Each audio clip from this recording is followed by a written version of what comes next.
The battle over the EATS Act continues. We started this two-part series last week with Mary-Thomas Hart, Chief Counsel with the National Cattlemen's Beef Association, which is in support of the EATS Act. This week, we hear from the opposition. Marty Irby, the president of Competitive Market Action and board secretary at the Organization for Competitive Markets, tells us why he and his organizations are against the act. I'm Sabrina Halverson. Let's get into this week's AgNet Weekly. So I wanted to talk to you about the EATS Act, which you are opposed to, and I wanted to find out why. And if you could start out for our listeners, tell me what the EATS Act is and why you are opposed to it.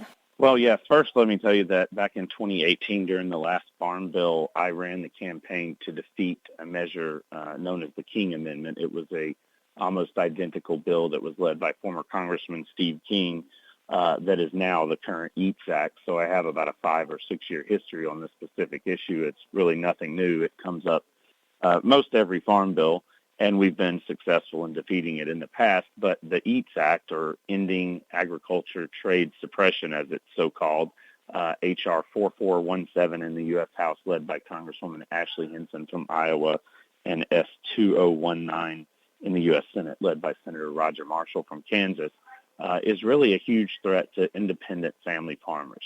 It's a giveaway to China and a giveaway to industrial agriculture from our view and the farmers and producers that we have at the Organization for Competitive Markets and Competitive Markets Action. We have pork producers, beef producers, egg producers, and dairy producers, and poultry producers, and all of these sectors in our membership are against this measure because it is so broad and so overreaching that it would nullify countless state laws related to agriculture, especially in the sustainable agriculture space and areas like organics where we have seen new markets emerge. I don't know if the intent has always been to make it that broad and they just never narrowed it because it's written the same way that it was when Steve King led the bill, but it's something that would really be detrimental. To give you one example, even the state laws in Kentucky that make Kentucky bourbon would potentially be nullified. The same with Indiana rye. That is an agriculture product that we see. It's handled by agriculture legislative aides on Capitol Hill. So that was a big point of contention during the last Farm Bill about this specific issue. But what they're trying to do is ultimately nullify a state ballot measure that the state of California passed by the will of the voters in a general election in 2018, Proposition 12, that would basically prohibit the sale of certain types of pork in the state of California. I think one of the things that's interesting that most people don't realize is, first and foremost, the Proposition 12 law has just gone into effect even 5 years after it's been enacted because it went through the courts all the way to the Supreme Court. The Supreme Court, by a majority of conservatives, upheld the measure. The decision was written by Neil Gorsuch, Amy Coney Barrett, and Clarence Thomas, all voted with us to uphold that measure in a total vote of 5-4.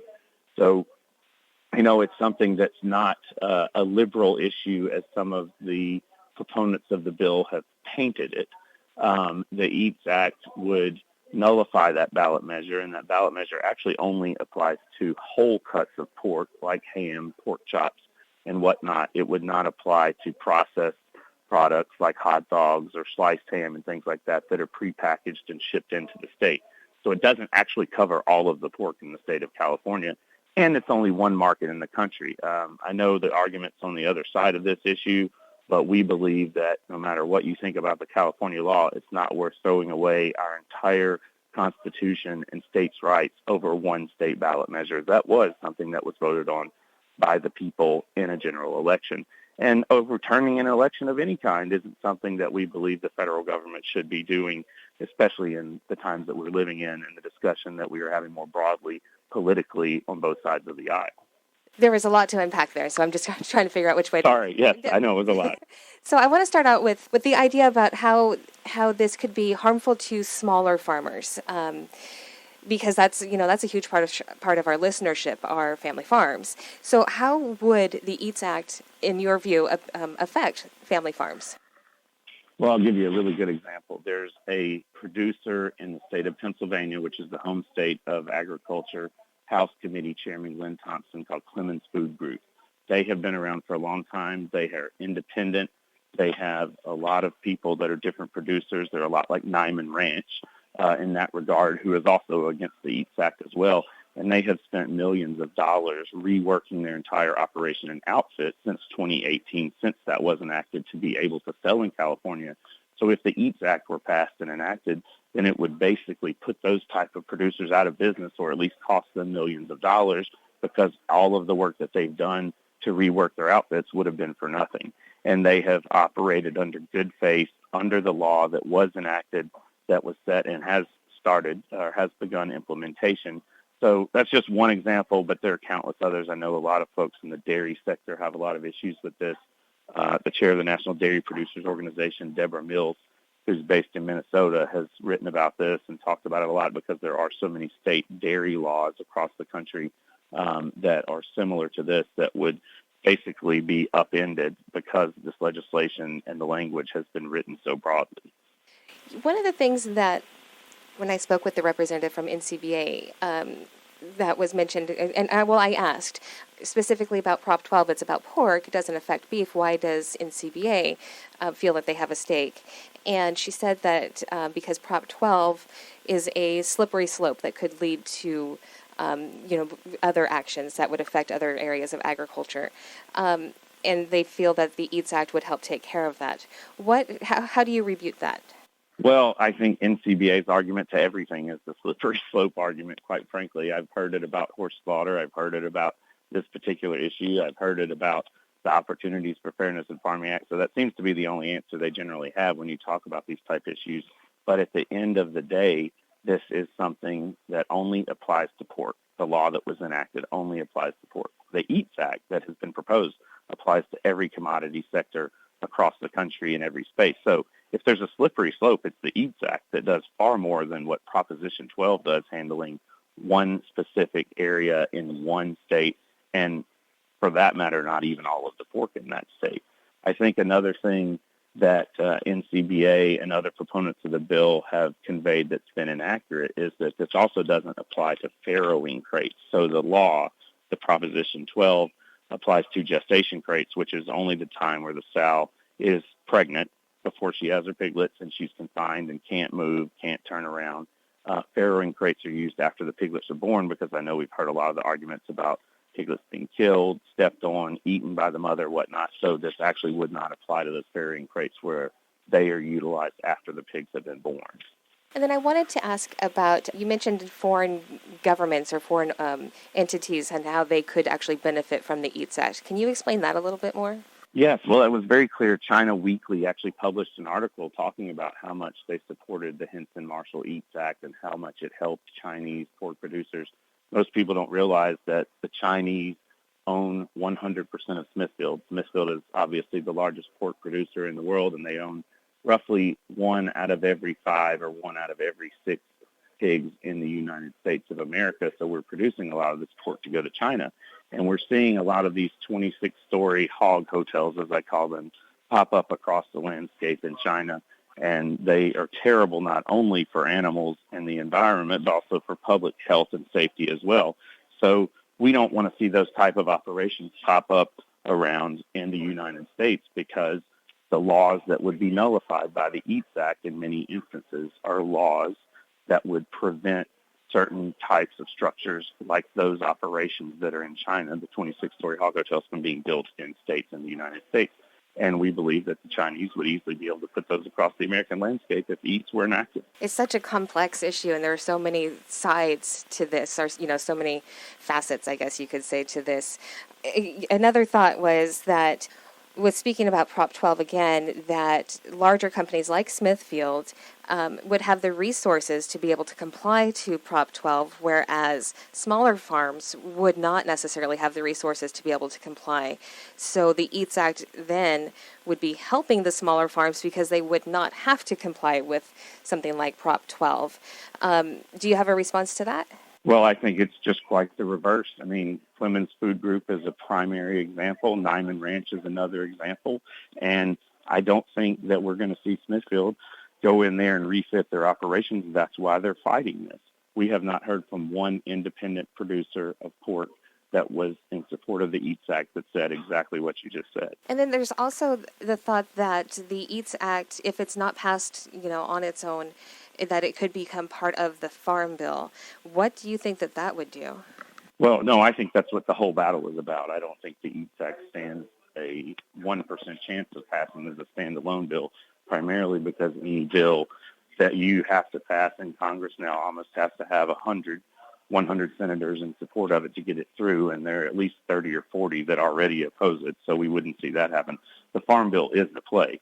That's why they brought it up in 2013. That's why they brought it up in 2018 with Steve King, and that's why they're bringing it up now, because it is the vehicle that's moving through, hopefully, this Congress.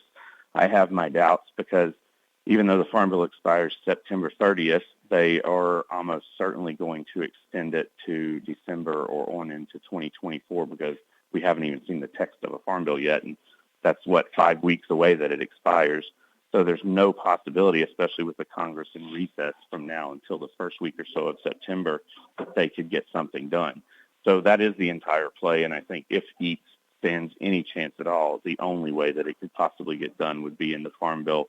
But the good thing is, from our view, is that we have had over, I'd say 150, maybe 175 meetings so far in the past 2 months on this issue, and we've seen overwhelming opposition to the EATS Act from both sides of the aisle, almost 100% of the Democrats, and then I'd say probably 70% of the Republicans that we've talked to are opposed to it.